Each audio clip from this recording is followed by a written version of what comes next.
and you said you didn't have the mind of Messiah at that moment.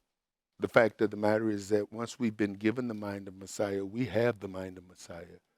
Whether we operate in the mind of Messiah, that's another thing. And this is why you keep hearing me say it. I'll say it over and over and over. You have to monitor your thoughts. Because if you monitor your thoughts and you know the difference between what's right and what's wrong. But at any given moment, it doesn't matter how righteous or holy or upright you have walked. We are constantly in this body of flesh. And at any given moment, if we're not mindful of the mind of Messiah that we are supposed to be operating in, we'll revert to the flesh in a moment, especially when we feel attacked, or especially if we feel that there's something we can benefit, or whatever the case may be. We have moments where we lapse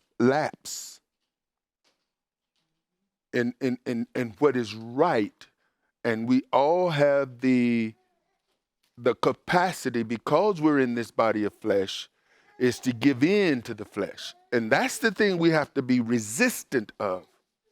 Because sometimes it's easier to do wrong than it is to do right in the short term. But the moment you do it, if there's any righteousness in you whatsoever, that Holy Spirit is on you. He's on you.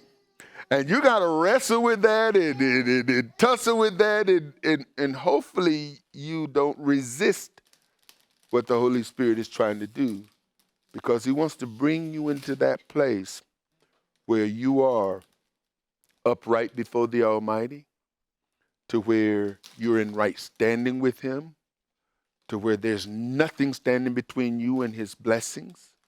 Your prayers aren't being hindered. Because you know when you praying and you ain't done right, you know how your mind operates. You ever prayed and you know you wrong?